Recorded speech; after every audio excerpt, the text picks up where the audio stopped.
What are you doing here at this hour? The city of San Francisco glittered like a jewel against the night sky.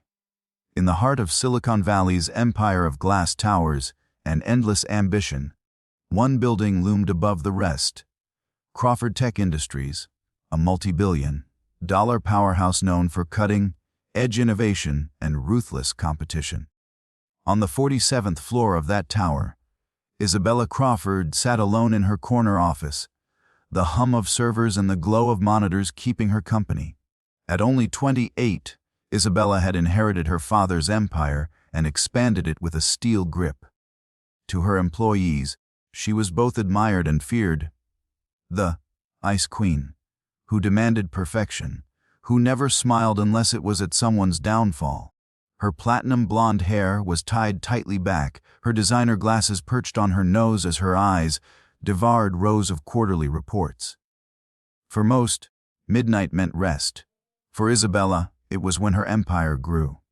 But as she adjusted her papers, the sound of wheels squeaking faintly echoed through the polished hallway outside.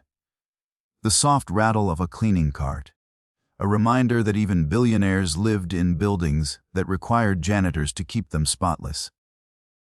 She sighed, irritated at the interruption, when a polite knock tapped against her glass door. "Come in," she called without looking up. Devin Matthews pushed the door gently open, his uniform crisp but simple, his cart filled with sprays, rags, and a broom that had seen better days. At 32, Devin was a quiet man who had learned to move through corporate spaces unnoticed. To most, he was invisible, just another janitor who blended into the background of gleaming boardrooms and echoing hallways. But what no one knew, not the executives he cleaned up after, not the interns who ignored him in the elevator, not even Isabella Crawford herself, was that Devin was living a double life. By night, he scrubbed trash bins and wiped down glass walls. By day, he was a PhD candidate at Stanford, studying advanced mathematics and quantum mechanics, chasing knowledge with the same persistence his ancestors had once used to chase freedom. "Good evening, Miss Crawford," Devin said politely, stepping inside. "I can come back later if you're busy." Isabella didn't glance up. "Just clean quickly and quietly," she murmured, flicking her pen across the page. As Devin bent to empty her wastebasket, his eyes caught a set of papers on the edge of her desk. Equations. Dense, sprawling, tangled in symbols only a mathematician could read. He paused for half a second, curiosity flickering in his eyes. This wasn't ordinary math. It was a problem in quantum encryption, one of the most advanced unsolved puzzles in the field. Devon's heart beat faster. He'd seen equations like this before, in lectures, in research papers, in his own work at Stanford. And as his mind traced the lines, something clicked. "That's an interesting problem," he said quietly before he could stop himself. Isabella's head snapped up, her blue eyes narrowing. "Excuse me." Devin nodded toward the papers. "The encryption algorithm. It's a fascinating approach to quantum cryptography." Now, for a moment, silence filled the room. Then Isabella laughed, sharp and cold. "You think you understand quantum cryptography?" Devon met her gaze steadily.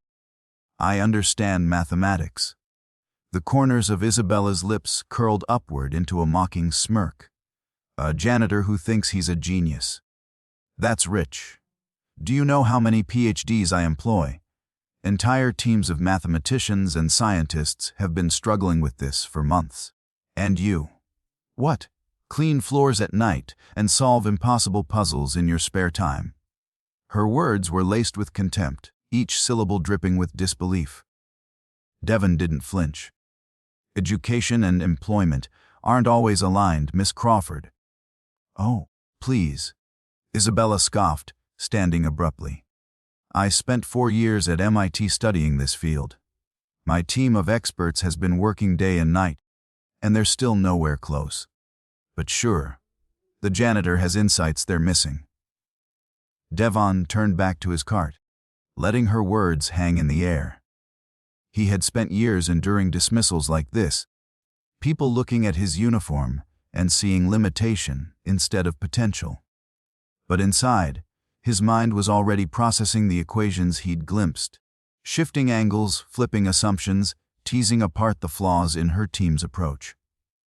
The solution was there, elegant, simple, waiting to be seen. "You know what?" Isabella said suddenly, her eyes gleaming with cruel amusement.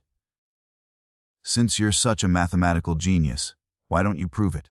I'll give you 5 minutes to solve what my best and brightest couldn't touch in 5 months." She spun her laptop toward him, the screen glowing with complex symbols and dense formulas. "Go ahead, Janitor. Dazzle me." Devon's pulse quickened, but his face remained calm.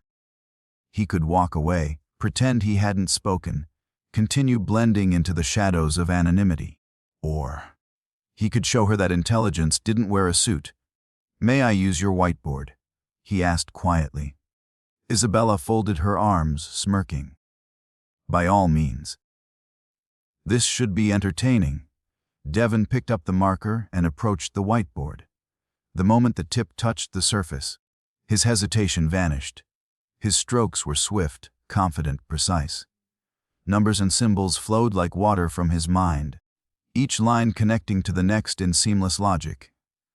He reframed the entire problem in minutes, approaching it from an angle Isabella's team had never considered.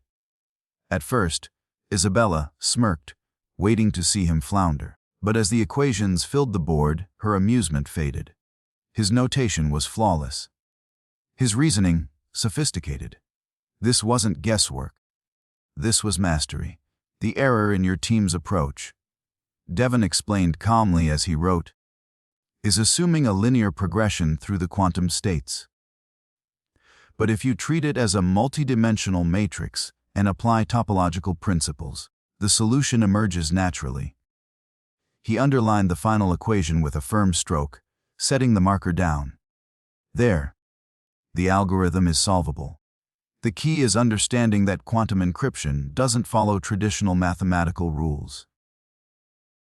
Silence swallowed the office. Isabella stared at the whiteboard, her breath caught in her throat. The solution was perfect, elegant, brilliant. This janitor had just cracked in 10 minutes what her top paid scientists couldn't solve in months. Her voice dropped to a whisper. "Who are you?" Devon wiped his hands calmly. "Devon Matthews, PhD candidate in advanced mathematics at Stanford, specializing in theoretical quantum mechanics." Her lips parted in shock. "You're a PhD candidate? Then why are you working here as?" Devon's eyes hardened. "Because PhD stipends don't cover rent in Silicon Valley, and janitorial work lets me attend classes during the day." For the first time in years, Isabella Crawford, the ruthless billionaire CEO, felt her world tilt. Every prejudice she'd carried, every assumption she'd made, crumbled in a single moment. The man she had mocked as a nobody had just shaken her company to its core. The silence in Isabella's office stretched on, heavy and suffocating. She stared at the equations sprawling across her whiteboard, the elegant solution shining like a revelation she couldn't deny. Her fingers trembled slightly as she pushed her glasses up the bridge of her nose, trying to regain her composure.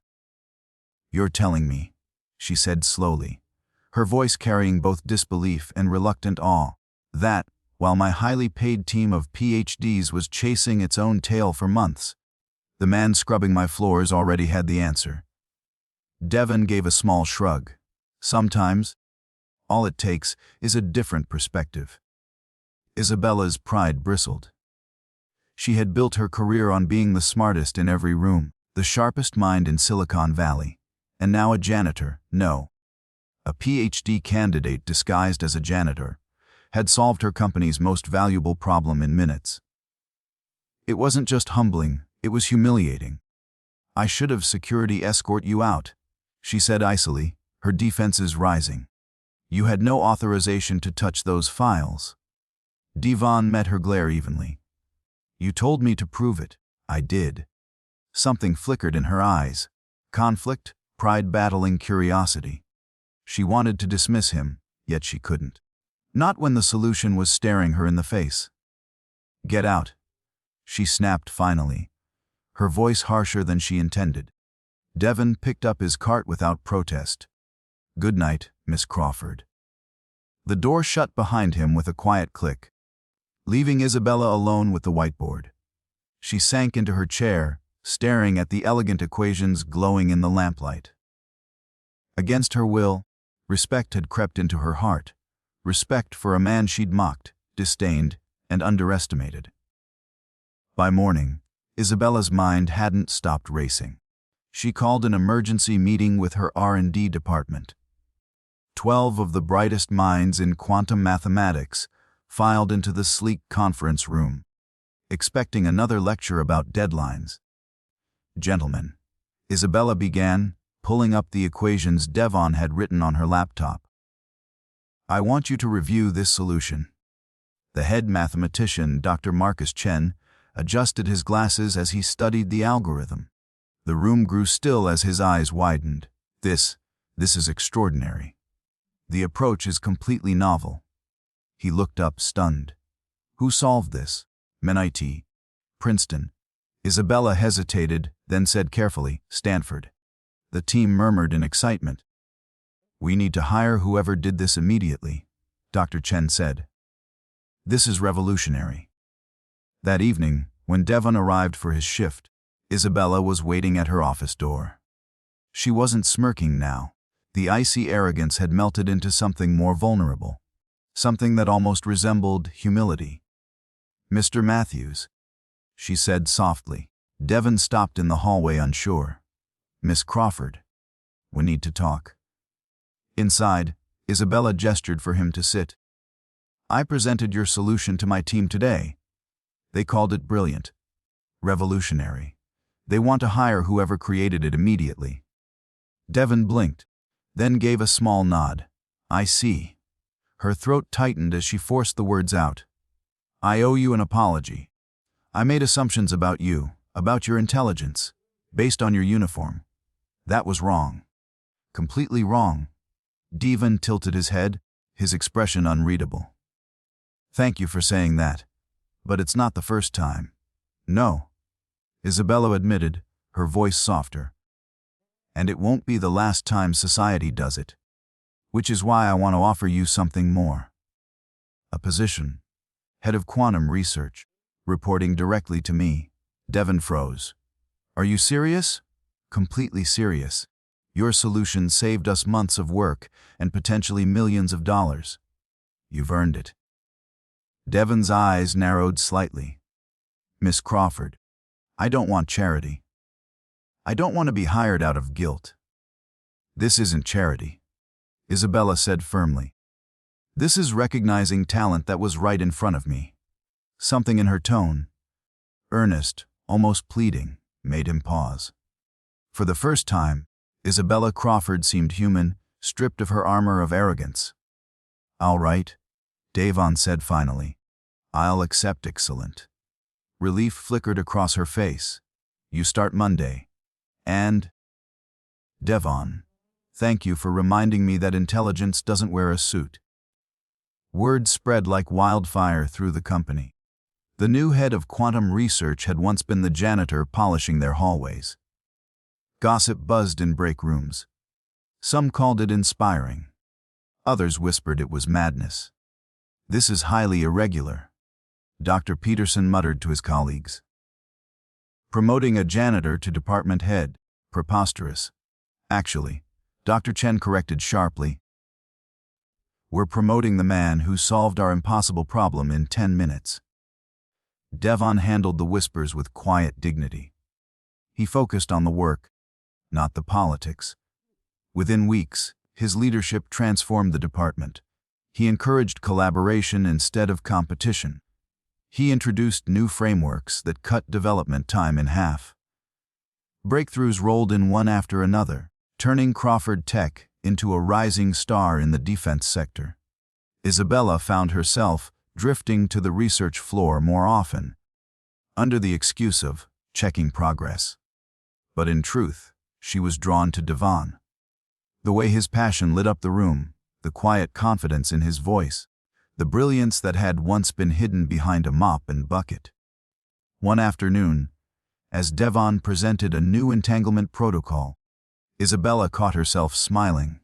He noticed, and for a fleeting second, their eyes met. Something unspoken passed between them. That night, Isabella lingered in her office after the team left. When Devon walked by, she called out, "Mr. Matthews." "Yes, Miss Crawford." "Would you join me for dinner?" "To discuss the project, of course." He raised an eyebrow. "Business dinner." She hesitated, then added more quietly, "Though I'd enjoy the company regardless of business." Devon studied her for a moment, then nodded. "All right." They dined at an upscale restaurant overlooking the bay. Between courses, the conversation flowed: quantum mechanics, corporate politics, personal dreams. Isabella revealed glimpses of vulnerability she had never shown anyone. "Everyone sees me as a CEO," she admitted, "but no one sees me as a person." Devon's gaze softened. "I see you as a person." Her breath caught. For years, she had been surrounded by sycophants who flattered her power. But this man, this janitor, turned leader, spoke to her like an equal. By the time they left the restaurant, the line between professional respect and personal attraction had begun to blur. Back at Crawford Tech, the whispers grew louder. Some employees muttered about favoritism.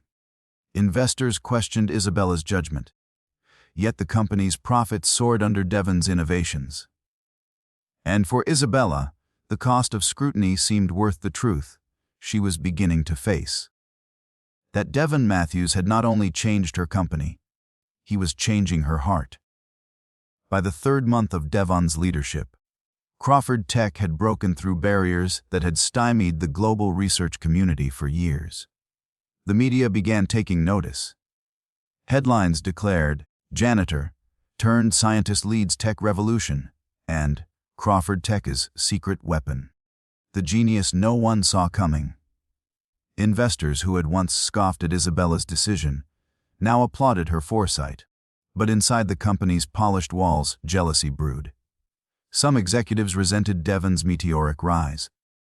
To them, it was an insult that a man who once carried a mop now sat at the same table as them, his voice carrying weight equal to theirs.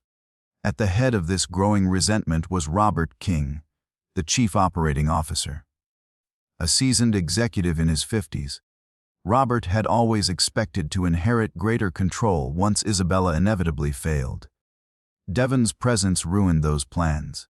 During a board meeting one afternoon, Robert leaned back in his chair and sneered. "With all due respect, Miss Crawford, how long do you expect this experiment to last? The press may find his story charming, but leadership isn't built on anecdotes." Isabella's gaze sharpened. "It's built on results. And Mr. Matthews has delivered more in 3 months than some of you have in 3 years." The room fell silent, but Robert's jaw clenched. His eyes burned with quiet hatred. After the meeting, he cornered Devon in the lobby. "Enjoy your 15 minutes, Matthews," he growled under his breath. "Because men like you don't belong up here. You belong with a mop in your hands." Devon's calm expression didn't waver. "Funny. I thought I belonged wherever brilliance and hard work take me." Robert's face flushed with rage, but Devon walked away before he could retort. That evening, Isabella found Devon at the whiteboard again, chalk in hand, sketching out a new encryption model. She leaned against the doorway, watching the steady rhythm of his strokes. "You don't let them get to you, do you?" she asked softly. Devon glanced back, a faint smile touching his lips. "If I had, I wouldn't be here." She stepped inside, lowering her voice. "You've changed this company, Devon. And you've changed me." Their eyes locked, and the unspoken current between them deepened. The air seemed to hum with tension. Not from equations this time, but from something far more human. Before either could act on it, Isabella's phone buzzed.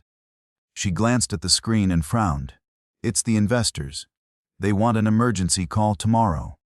Apparently, Robert's been stirring doubts about you. Devon raised an eyebrow. Let me guess. He told them I don't look the part. She sighed. Something like that. They'll want reassurance. And they'll want proof that your ideas are viable long-term. Devon nodded. Then let's give them proof.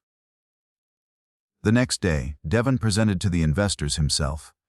He spoke with clarity and authority, breaking down complex systems into visuals even a layman could understand. He laid out projections showing how his encryption model could redefine digital security worldwide. When he finished, the room erupted in applause. Even the most skeptical investors were nodding, their doubts silenced. Isabella couldn't stop the pride blooming in her chest. But Robert wasn't finished. Late one night he accessed Devon's personnel file, hoping to find dirt to discredit him. When he discovered Devon's background, growing up in a modest neighborhood, working menial jobs to pay his way through school. Robert smirked. He called a journalist friend, feeding him the story. Within days, tabloids splashed headlines, from mop to math. Is Crawford Tech's new star just a publicity stunt? And Janitor Genius or CEO's pet project? The coverage was brutal. Paparazzi lurked outside Devon's apartment. Anonymous online comments mocked him, questioning his legitimacy. Isabella stormed into Robert's office, slamming the newspaper on his desk. Did you leak this? Robert spread his hands innocently. The truth has a way of finding the light. You've undermined your own company, she snapped. My company? Robert chuckled. No, Isabella. It's your company. And when your pet project fails, it'll be your name, not mine, in the mud. Fury boiled inside her, but Isabella bit it back. She knew fighting him directly would only escalate things. Instead, she turned to Devon. Are you all right? She asked that evening, finding him quietly cleaning his own office, a habit he hadn't broken, even as a leader. Devon's shoulders lifted and fell. It's not the first time I've been called less than I am. Won't be the last. Her voice softened. You don't have to prove anything to them. You've already proven it. He looked up at her, his eyes steady. Maybe, but sometimes the best way to silence doubt is with undeniable truth. Together, they prepared for a demonstration that would make headlines for entirely different reasons. A month later, Crawford Tech unveiled a prototype quantum encryption system live at a global tech summit. The system, designed under Devon's leadership, shattered previous security benchmarks.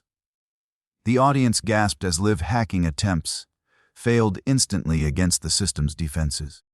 The press coverage flipped overnight.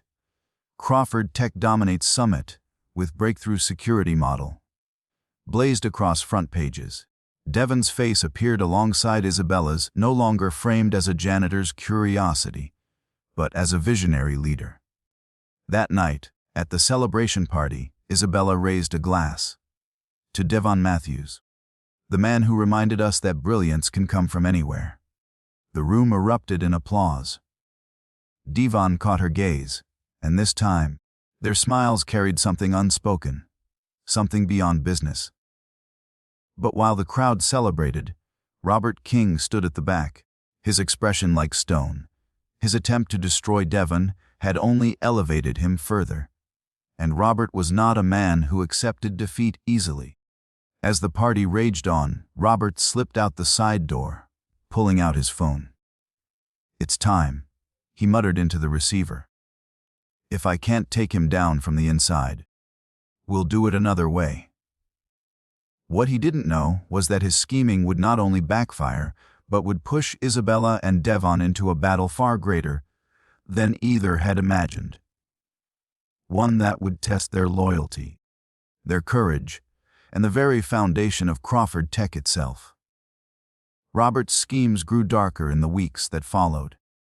With every new success Devon delivered, Robert's resentment sharpened into obsession.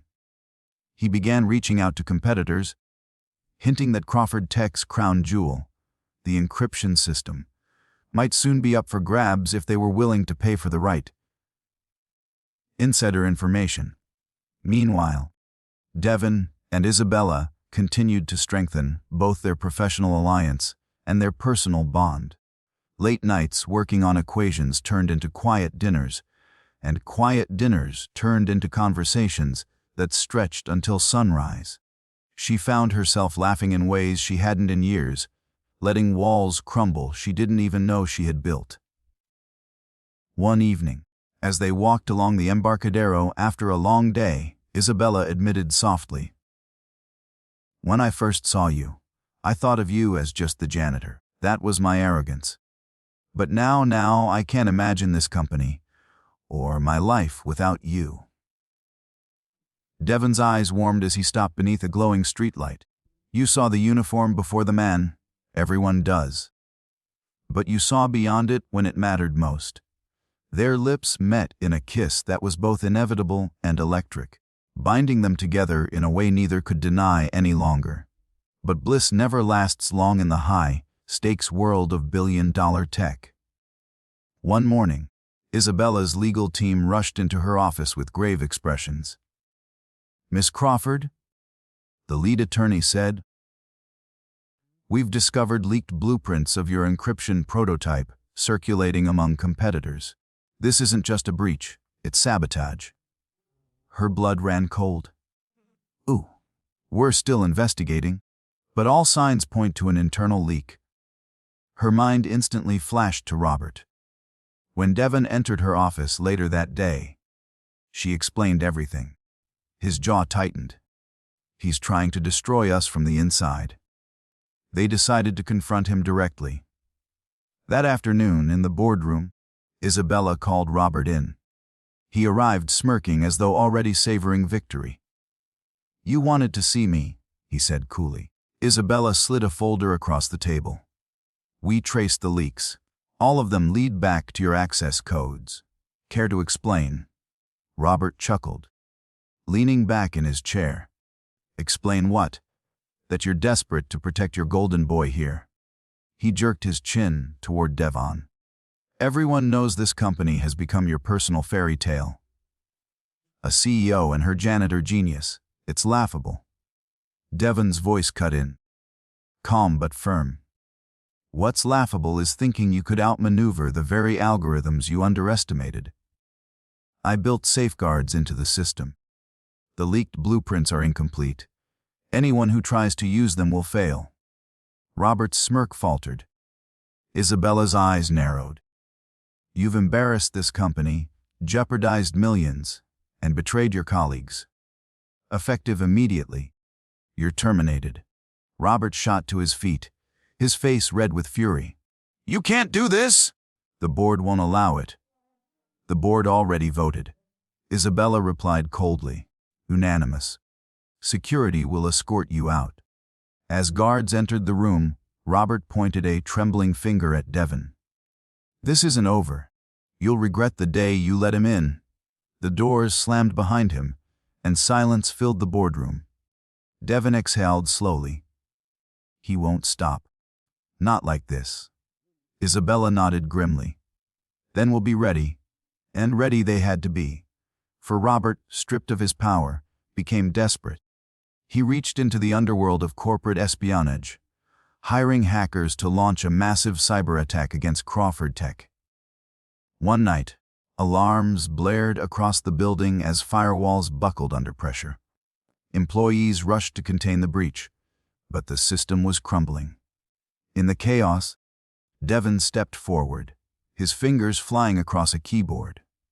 His mind worked faster than the code unraveling before him. "They're exploiting a zero-day vulnerability," he muttered. "But if we reroute through the quantum lattice..." His hands blurred, rewriting lines of code, sealing holes, erecting new defenses. Sweat beaded on his brow, but his eyes blazed with focus. Isabella stood behind him, her hand gripping his shoulder. "You can do this." Minutes stretched like hours. Then suddenly, silence. The attack was gone, blocked, neutralized. Cheers erupted across the control room. Devon leaned back, exhausted but triumphant. They won't be getting in again. The next morning, news of the failed cyber attack spread.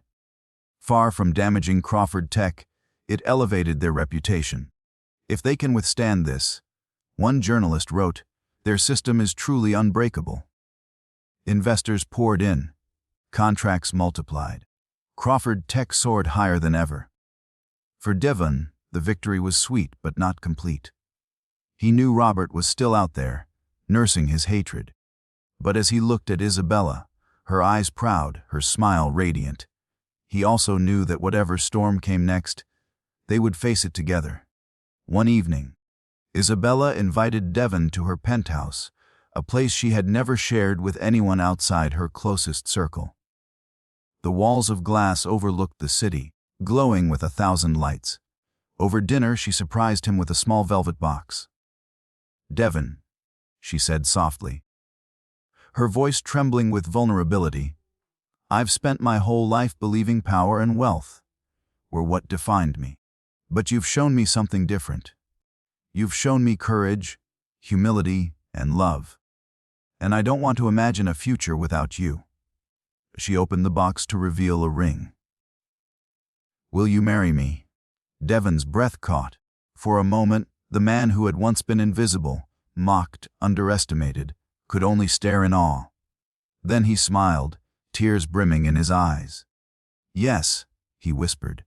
1,000 times yes. They embraced, laughter mingling with tears as the city shimmered around them. For a brief, perfect moment, it felt as though they had conquered not just prejudice or betrayal, but the very odds stacked against them from the start. But even as joy filled their hearts, in the shadows of the city, Robert King was plotting his final move. One that would not only threaten their company, but their lives. The night of their engagement, joy filled Isabella's penthouse.